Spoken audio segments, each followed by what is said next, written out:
Bonjour tout le monde, j'espère que vous avez passé des bonnes fêtes de fin d'année, que ce soit Noël ou le Nouvel An. On commence tout doucement l'année 2023 et comme chaque année, on fait un petit bilan de l'année précédente avec un habituel top 10 manga et animé. Là, c'est la vidéo top 10 animé. En parallèle, il y a une vidéo top 10 manga. On va parler un petit peu de ce que j'ai pensé de cette année 2022 plutôt, Bonjour tout le monde, j'espère que vous avez passé des bonnes fêtes de fin d'année, que ce soit Noël ou le Nouvel An. On commence tout doucement l'année 2023 avec, comme chaque année, l'habituel top 10 manga et top 10 animé. Alors, les deux vidéos sortent en parallèle. Là, c'est la vidéo top 10 animé. Donc, c'est un peu l'occasion de revenir un peu sur ce que j'ai pensé de l'année 2022 en termes d'animé, des trucs que j'ai beaucoup aimé, que je peux vous conseiller. En parallèle, en commentaire, faites la même chose, conseillez-moi des séries. Ça se trouve, je les ai pas vues, je les ai ratées, donc c'est l'occasion de le faire. Voilà, on va commencer maintenant. Je le tiens à préciser, comme chaque année, ça reste mon top 10 animé, donc les animés que j'ai aimés, il y a peut-être des trucs que vous avez aimés, que j'ai pas aimés, voilà, donc dites-le moi en commentaire, peut-être des trucs aussi que je n'ai pas vus, donc dites-le moi en commentaire. Faites votre top 10 aussi en commentaire, ça fait toujours plaisir. Je regarde un petit peu et des fois quand je vois un titre que j'ai pas vu qui revient souvent, des fois je le rattrape durant le premier semestre de l'année 2023, donc l'année en cours. Voilà, on va commencer maintenant.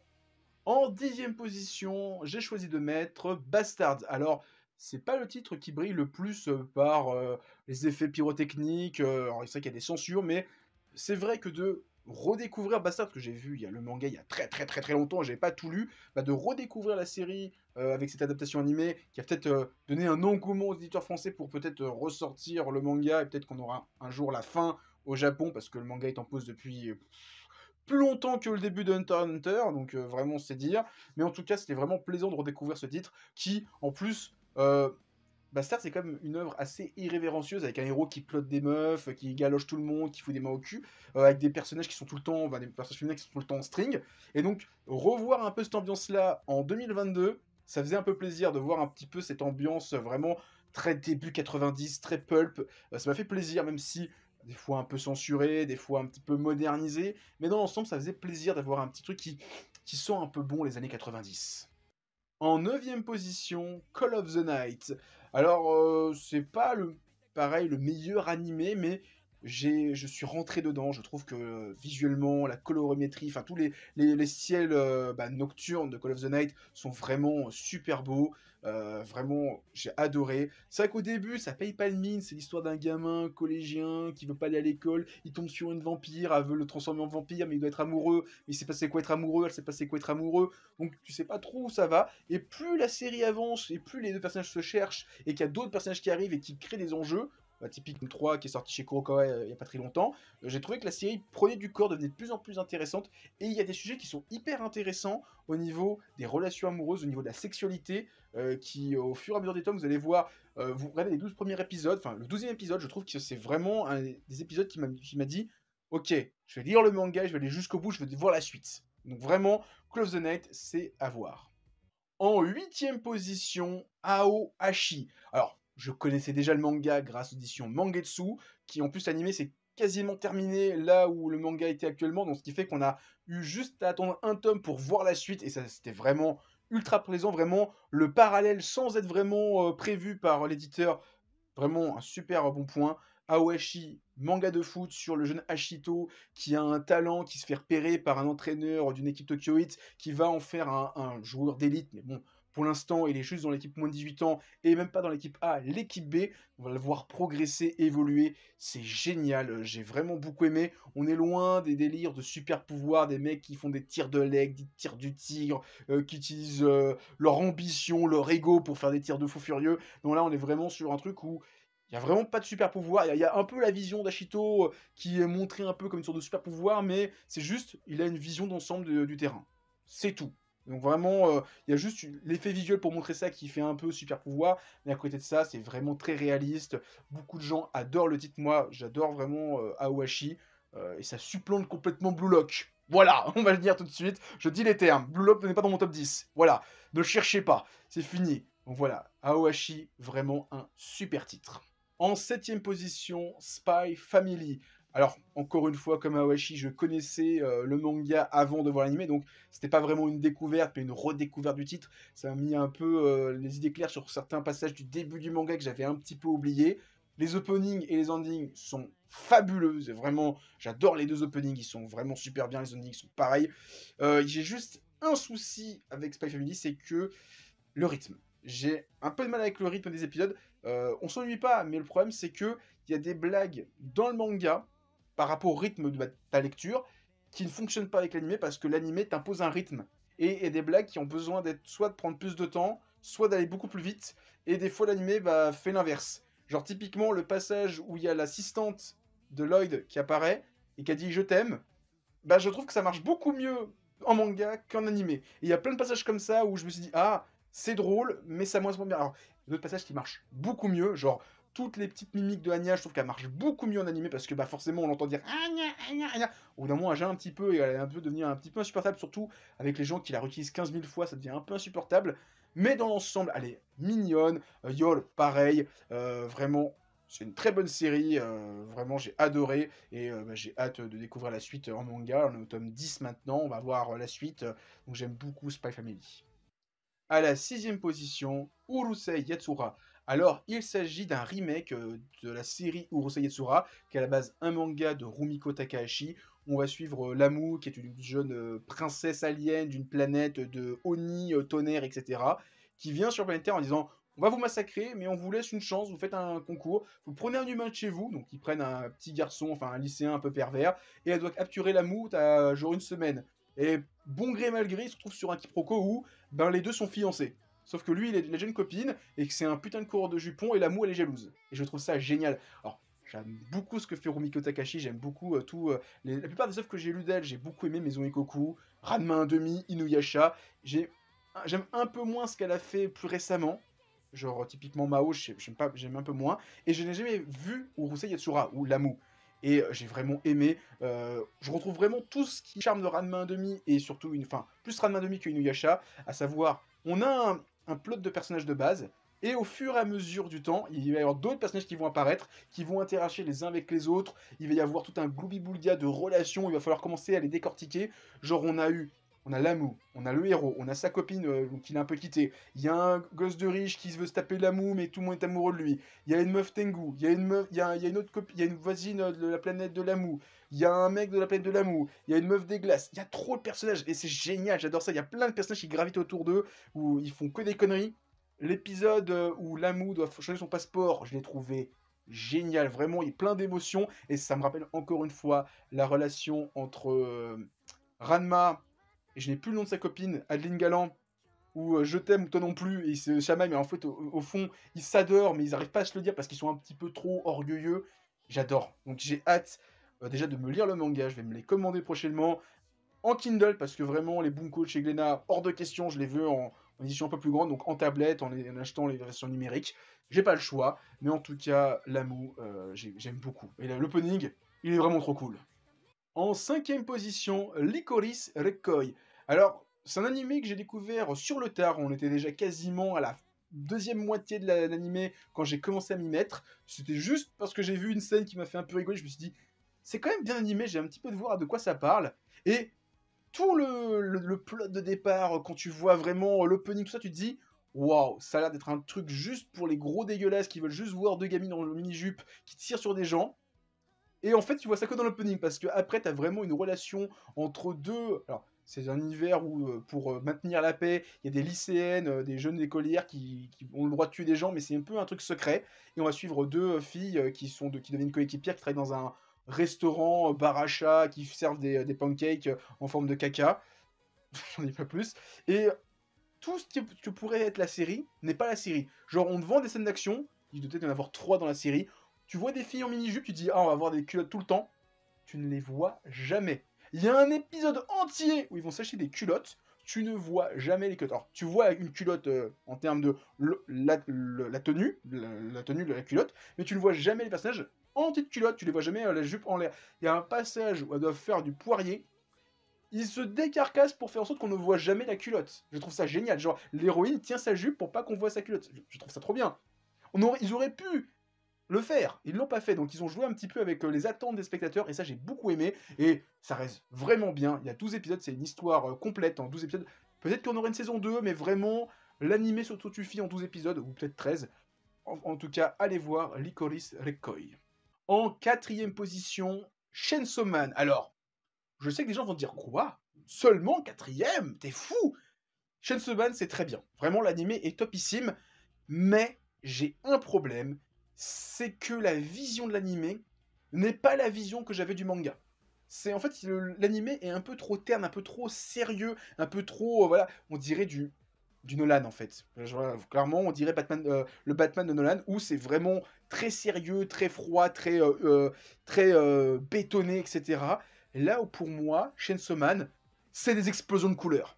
Et ça manque un petit peu de ça. Alors, visuellement, c'est oufissime, hein. Il y a des scènes de combat qui sont dingues, il y a des choix qui sont super bien, mais ils ont même fait des choix d'enlever des passages qui étaient un petit peu chiants, genre le début où il va affronter un démon qui sert un petit peu à rien, ils l'ont enlevé, c'était vraiment bien, mais c'est vrai que ça manque un petit peu ce côté explosion de couleurs que je retrouve pas dans cette saison 1, peut-être que la saison 2 va changer ça, mais en tout cas ça reste quand même un anime qui est oufissime, l'opening, encore une fois, est très très bien, les OST sont vraiment dingues, le fait d'avoir 12 endings différents, c'est un choix un petit peu intéressant, mais le problème c'est qu'à la fin on s'en souvient de un ou deux, qui étaient vraiment bien, genre Démon is the name of the devil, un truc comme ça, il m'a marqué parce qu'il y a un petit côté métalleux, mais sinon, dans l'ensemble, voilà, c'était les openings que j'ai un peu oubliés. L'opening est vraiment cool avec Let's Go, la danse de Mickey à la fin, toutes les références à des films de Fujimoto, c'était vraiment cool. Mais ouais, encore une fois, le seul reproche que j'ai vis-à-vis de l'animé, c'est la direction artistique générale qui n'est pas celle que j'aurais voulu pour le titre.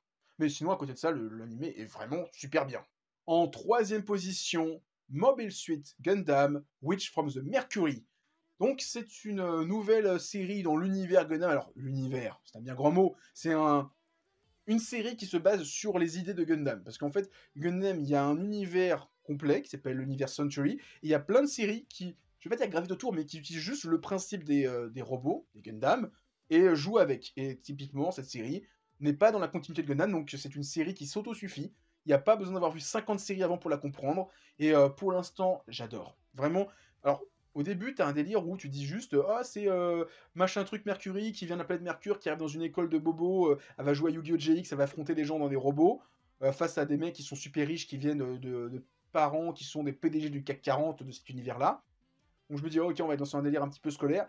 Et tout doucement, mais sûrement, on part sur les délires un petit peu des gros bails d'entreprises qui utilisent un peu leurs enfants qui sont à l'école pour se faire des OPA un petit peu vénères, genre mon fils il bat ta fille, il se marie, mon fils il bat ton fils, j'achète ta boîte, mon fils il fait ça, c'est moi qui gagne le contrat. C'est tout doucement, c'est très léger, mais tu sens quand même qu'il y a plein de bails un petit peu qui puent un peu de géopolitique, d'entreprise, et ça me plaît beaucoup. Et alors, l'épisode Happy Birthday to You, il m'a fait lâcher ma larme. Clairement, on n'est même pas à 12 épisodes, j'ai déjà pleuré une fois dans un épisode Gundam. Je suis pas prêt pour la suite, parce qu'il y a toujours un épisode qui me fait pleurer. Là, c'est l'épisode avant l'épisode 12. Je sens que la suite, on n'est pas prêt. Donc vraiment, cette série Gundam, pour l'instant, j'aime beaucoup. À la deuxième position avec la médaille d'argent, Cyberpunk Edge Runner. Que dire? Que dire? 10 épisodes, c'est que tout le monde l'a rushé en une nuit. Moi, j'ai préféré le rusher en 2 nuits. Non, je rigole, je l'ai rushé en plusieurs jours. En fait, je me suis regardé 2 épisodes tous les jours. Je voulais savourer la série.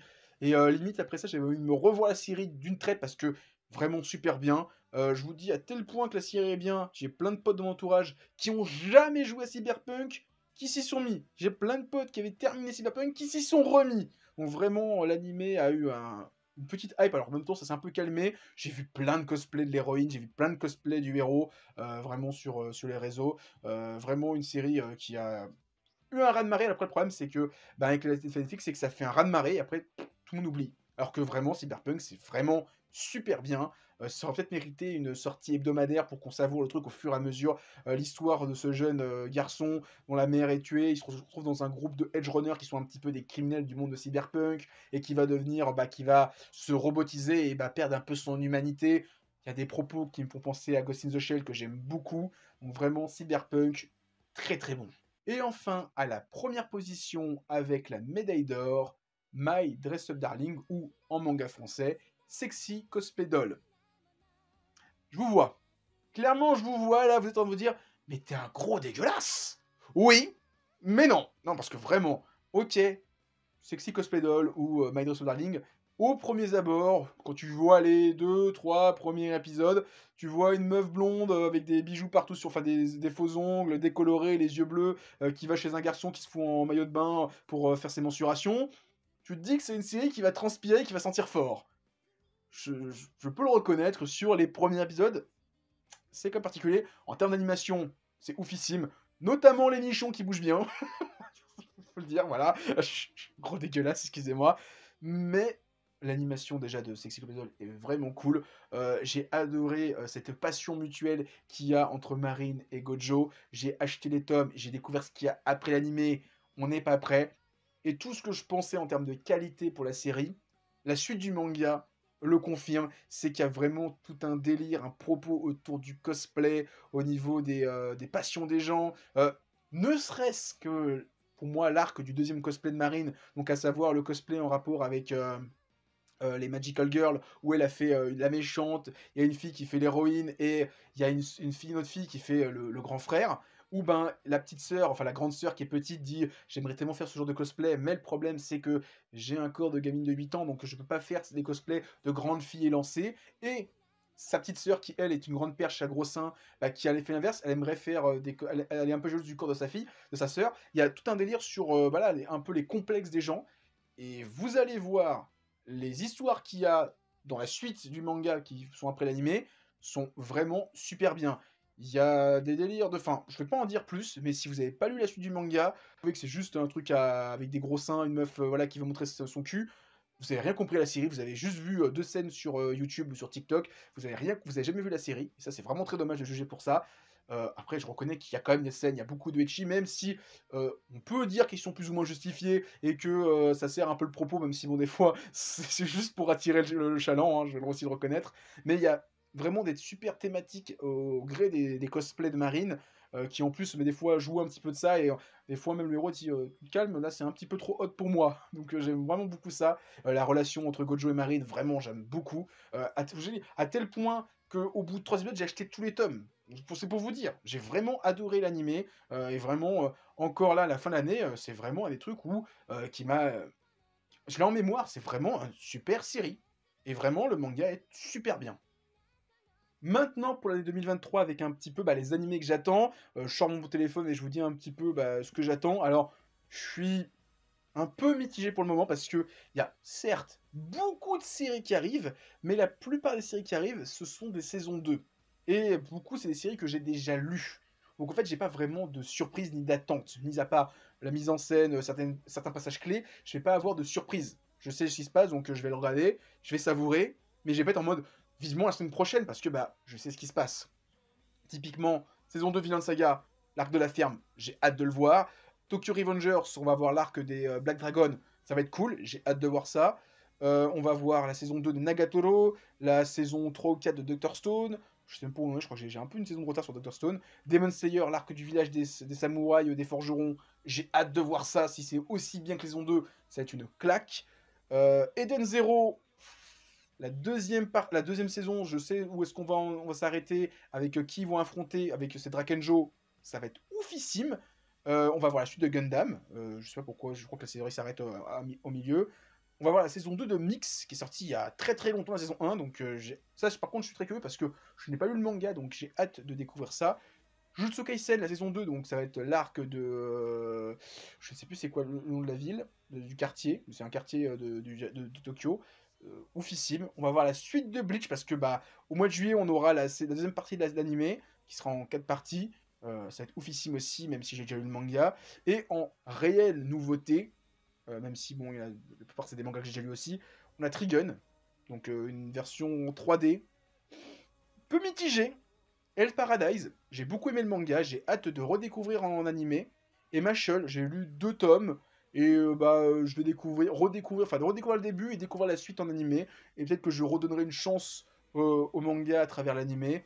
C'est chez Crunchyroll, donc j'y crois moyen. Voilà, c'était ma vidéo top 10 animé 2022. J'espère que vous l'avez apprécié. Encore une fois, mettez votre top 10 en commentaire, je lirai. S'il y a des trucs qui m'intéressent, je pourrais découvrir des nouveaux animés. Passez un bon début d'année 2023, plein de bonnes résolutions. Et à partir de la semaine prochaine, on va reprendre un rythme normal de vidéos. Et sur ce, je vous dis à plus et à la prochaine. Allez, ciao tout le monde!